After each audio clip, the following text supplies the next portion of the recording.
Welcome to Show Em The Dore, the only podcast where I'm dying. Sorry. I'm your host, Willem, and that's your other host, also Willem. Yep. No relation. No, of course not. It's just a weird coincidence. Yeah, so, sorry. I think all we've got to talk about today are a couple simple things. Number one, baseball. Number two, bowling. Yeah, we forgot about bowling last week, but they've been making moves. And I think that's it. Yeah, that's all we got today. Oh yeah. As you can tell, Willem is feeling under the weather. It might have been a crime of me to make him introduce us today, but it's going to be another pretty short episode.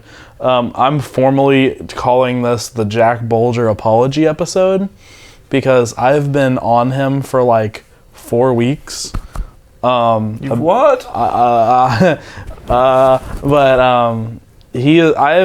been criticizing his performance for many episodes, and he has certainly broken out of his slump recently. So I guess that's a pretty solid segue into baseball. So there have only been 4 baseball games since, and we had a series at Auburn, and then we had a midweek game versus WKU. And it was a little interesting in the sense of, so we go to Auburn, and I was feeling pretty good because we just got smacked by UT, and so I was expecting us to kind of come out with some fire. And then we got we didn't get destroyed, but we looked pathetic on Friday. Like, we lost 6-1, I think, or maybe 6-2. McIlvain did okay, but Auburn has this one really good hitter. His name is something DeShare, maybe Sonny DeShare or something like that. And he's like your typical like really fat first baseman. Like, he's like a good 275, and his whole job is to just hit nukes, and he does every single time he touches the bat. We had at one point we had a shift on because he's a right-hand hitter, so we had like everybody on the right side, and then all of our outfielders were sitting on the warning track. Like, man doesn't hit like a bloop shot. That doesn't happen. It is either an absolute tank or he grounds out. And so he did that to us multiple times on Friday. I think it was just like, it's like a sad game when Vanderbilt isn't playing well, and they haven't been for the majority of the season. It's nobody's hitting. We're not getting any meaningful contact. We're not even having good at bats. Like, we'll swing at the first pitch, which I don't necessarily hate, but when you do it and it's just like a really weak ground out, then like something's wrong. Like something's going on. And we've been moving a lot of people like around in terms of in the lineup because nothing's clicking, nothing's working. And game 1 was just atrocious to watch. It was sad. It was disheartening. It felt like the Tennessee series, even though Auburn is nowhere close to the amount of team that Tennessee is. Though Auburn is a tournament team, like they beat Texas. It's just like in a series they beat Texas, who's a top team, don't get me wrong. So Auburn is a good team. They just not a team that Vanderbilt should be losing to. And so it was like a really disheartening loss, but whatever, you might come out in a slump. Let's see how game 2 goes. Game 2, we annihilated them. We beat them like 19-6. Yeah. Like, we put up 23 hits. Everybody was hitting doubles. It was the most ridiculous game I have ever seen in terms of an offensive performance. I think Spencer Jones went 4 for 5 on the day with a home run, 2 doubles, and 2 singles or something like that. Maybe I messed that up a little bit. That didn't make sense with the math, but that's okay. Like, Spencer Jones was absolutely annihilating the ball. Javier had some really timely hits. I know Dominic Keegan is the most... Like, whenever I see Dominic Keegan swing, I never expect it to go anywhere, and then it goes places. Like, if we'll talk about this when we get to the WKU game, but Dominic Keegan does a thing where he's like off balance reaching for an outside pitch that he goes down to like almost one knee on, and it's just always a home run every time, and I don't understand how it happens, like physically speaking. But like everybody was on, and it was a great game. Carter Holton had a good day. We didn't even need to use all that many pitchers. And so then I went into Sunday very hopeful. I was like, oh, we found it. We're getting back into the groove. It's going to be okay. However, it's just Sunday, it was a repeat of game 1. We lost in the very same way. Pat Riley did not have a good day, which is sad, because when Pat Riley has a good day, he is on. But he had a bad day, and then Hunter Owen played well, and we had to use some relievers, but it was disheartening to say the least. I was overall unimpressed. We've dropped out of the top 25 based on this series loss. At this point, we've lost 3 straight SEC series. Maybe 3. We lost South Carolina, Tennessee, and then Auburn. And it's just like, I don't know what's wrong. We play a top 10 team this week. We played number 9 Florida. Or at least they were number 9. I don't know if they may have changed. And like, I mean, it's an opportunity to say, okay, we've started off poorly, but we're coming back in. But it's also an opportunity to just show that we're not that good of a team this year, which is weird because though I expected us not to be a top 2 team like we were with Kumar and Jack, I thought we had a good chance at still being a top 10 team. And right now we look nothing like a top 10 team. Looking at people in our lineup, Enrique he's been great defensively, but offensively it's like he's fallen in love with the fact that he can hit a home run. And so he's not patient at the plate. You know, I would value a walk. I've said this multiple times, but I'd value a walk on Enrique more than a double, I'd say, or even a home run. Like, it's just when he is the leadoff batter, I want him on first base specifically. And you know, I haven't seen him get a leadoff walk to start a game since like maybe the Hawaii series, like a long time ago. I think that's an issue, and that actually showed up because in the WKU game, he wasn't batting first. Davis Diaz was first in our lineup, and Davis Diaz got a leadoff walk, and it's like we need that from Enrique. He is such a dynamic player on the base paths that you just have to get him on, and he has tried. In my opinion, from what I've seen, it feels like he you know, everybody loves hitting like deep fly balls that go out of the park, you know, or gap hits that are really big. But I would argue that his impact on the game and on the mental side of like for pitchers, it is more valuable for him to get on first. And I don't think he is prioritizing that. Or if he is, he's not doing it well and he's in a slump to start the season offensively, which happens. But I mean, at this point, we're past the midway in the season. We're not just beginning the season anymore. Like, we got to start getting in gear here. But, so, I mean, with this being said, I don't even know if we're going to be, like, a tournament team if we keep losing the way we're losing. I hope we are. I hope that we turn it around and we beat Florida and we, you know, win out in the SEC in terms of, like, series, and then we, you know, host a regional. But at this point, I just don't know. And I don't like that I don't know. I feel like we're a better team than what we're showing. Yeah. And it's sad. The WKU game was fine. We had Devin Futrell pitching, who was very good. We beat them, I think, 7-4, but it would have been... It was one of those games where the score is closer than the game ever felt. You know, they had a couple of really timely hits. And we had a couple of things that stopped us from scoring a lot more runs. So I feel like the game wasn't as close as what it sounds like. Overall, not a bad midweek game. You know, they're a pretty decent Conference USA team.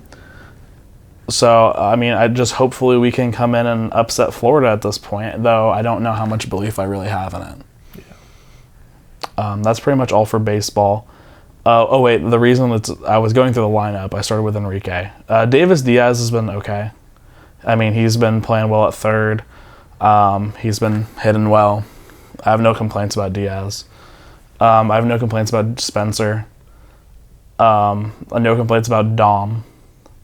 So Jack Bulger, I've been very, very, very hard on, and he went 5 for 5 in day 2 of the Auburn game, and then he had a home run and a double in the WKU game, and so he's had, like, of the 4 games that we've played where we've lost 2, won 2, I would say that our all-star has been Jack Bulger, which is very weird to say.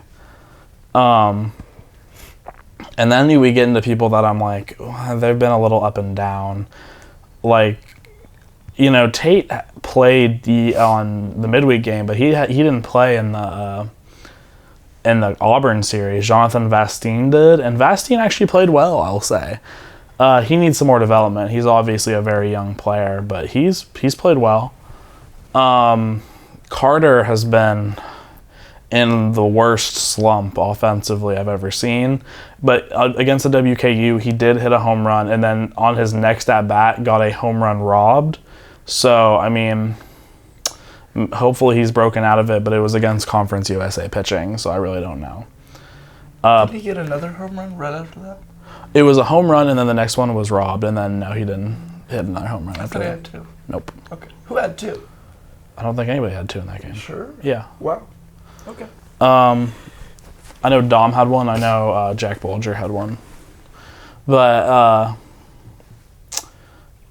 it was just Parker Nolan actually has had a really good couple last few games. I know he had a 3-run homer in game 2 of the Auburn series rather. I don't know who I'm missing. And then no, I don't think I'm missing anybody. Javi. I said Javi's been a little up and down, but you know, it's just been. It's all inconsistent, and it's like we look lifeless at the plate. And it's like, I don't think our defense is necessarily bad. I don't think our pitching is just as good as last year, and so we have to make up for that at the plate. And then we haven't been we just haven't been hitting well, and I think that's a main reason. And then it's been putting a lot of stress on our pitchers, which, I mean, they're good, but I don't think they're let up 1 or 2 runs a game consistently good yet. And so we haven't been winning. And that's the majority of baseball, I guess. Yeah. Do you want to do bowling, or are you just... I don't know anything about bowling. I don't know anything about bowling either, to be honest with you. Bowling. It's a women's bowling team. Yes. Like, do we have a men's bowling team? I don't think so. I don't think so either. But, excuse me, they're very good. They bowl so much better than I do. That's true. Willem's really terrible at bowling. I'm not terrible. He's awful. I'm pretty bad. He can't hit a pin. You've never even bowled. I've bowled with you. I'm not that bad. I'm just pretty bad. But these women are like top tier, as good as I am bad. They're incredible. Like, if you look at the history, like in the past 10 years, I think we've been to the championship like 5 times. Yeah, like we've been either... And then we've won like once or twice. Yeah, we won in 2018. We were the runner-up in 2019. I think we won again in like 2015. We were the runner-up in 2014. We were the runner-up in like 2017. Yeah, like we're a powerhouse program. Yeah, we're kind of absolutely dominant. Which is weird. I didn't expect that. Odd. We're in the Southland Conference. Which is odd to me. I didn't realize maybe there's not an SEC. I really don't know. I'm not quite sure. Yeah, but we were in a regional with Arkansas State and then a couple others. I think maybe Hawaii wasn't. I don't know, to be honest with you. But we won our regional on April 8th and 9th. Yep. And so then we are in a field of 4 teams left for the championship. So we're already in the final 4, if you want to call it that, against team, never mind, I don't know, I don't remember. I think one of them's like McKenneth or something, or McKenneth. One of them has like Farley in it, I think. Fairleigh Dickinson? Yeah, maybe that's it. It's not teams that you like expect to be good at anything, but they're good at bowling.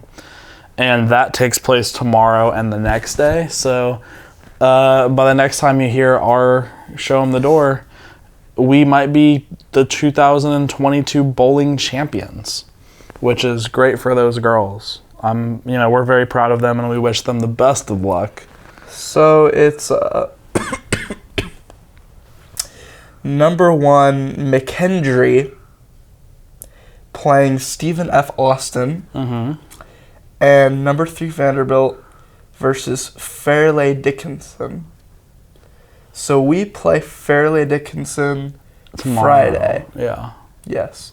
And then Saturday, if we play win in the championship. Yeah, assuming it's a single elimination tournament with the 4 teams. So assuming we win, we would play on Saturday. If we lose, we're out, obviously. But yeah, that's exciting. Yeah, it's a great opportunity for those girls.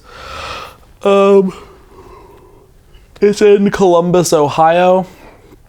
So if there's any bowling fans in Columbus, Ohio that are also Vandy fans, go and support those girls. I know that the coach, he like infamously still wears the old logo, even though they use the new logo on like our team. Like they use like the new logo and already? Yeah, and the old coach wears like the old Star V hoodies. So good for him. We support him. Now go win us another chip there, coach. Yeah, I don't know if we have any other like sports related stuff left, or it's a little bit of a light week. We're really hoping on getting guests back, and I know that we've both been a little bit under the weather, with you being much more than me, and so you also need to watch the baseball game, so we have more to talk about. Hey, me too. Yeah, I feel you. That's true. I meant to say true. Yeah. But then I don't know. Like, we could do a breakdown of like what happened and like the key points, but there were like, for instance, the games for Auburn, there weren't key points. It was we lost and there was no competition. And then on Saturday it was we won and there was no competition. And then on Sunday we lost and there was no competition. And then Western Kentucky. Yeah, like that's not really a competition, respectfully, to Western Kentucky, which I respect very heavily. I don't. Spring ball is in place for football. Everybody's excited about that. I know the black and gold game is, I think, Saturday. So if you guys want to go out and see the football scrimmages and see how our team is going to look next year, I would encourage you to go watch the black and gold game. You will see SETD alumnus Julian Hernandez there. And Ben Cox. So 40% of the starting offensive line has been on the podcast. Maybe we need to get more offensive linemen. Maybe we do. But hopefully soon we can get some more guests on, have some more that kind of type of content for you. Yeah. Also, I believe, we're kind of reaching the end of the semester, so we're starting to reach the end of season 2. We've only got, 3 more weeks? Something like that. So, this has been a great season 2. Yeah. I know that we still have some episodes left, but as a little bit of a preface, it's been a wonderful season 2. We've grown from, I don't know in terms of like subscribers, like we're at like about 40 right now, which is, insane to me. But, we've grown from not really knowing what we were doing to, I feel like we have a good idea if we weren't sick. and we have we have like a better regulated audio and video, and we've had some high profile guests, in my opinion, on, and that's been a lot of fun. And that's what you guys have shown that you like most also. And it's just, we're really excited about it. We're really excited about how season 3 is going to take off. Hopefully over the summer we can line up a couple different people, and so we can get like consecutive interviews that because we all know that would probably be the best. Also, when we're by ourselves, we are going to start trying not to just do basic, oh, here's what happened in the games. We'll probably try to update, but we're going through that creative process right now. It's just also busy because it's finals week and everything like that. Do you have anything that you want to talk about? I think that's all we've got. Okay. You know, we appreciate everybody coming to watch. We know that these past couple weeks probably haven't been the best, especially after the very high bar that Julian set. He's a great guy. But hopefully next week we can get somebody on, maybe. We'll start DMing people, try to get anybody on, because we're running into some difficulties with some previous plans. But we hope to bring you all that type of content pretty soon here. So with that being said, I think this has been Show 'em the Door, and we will see you guys next week.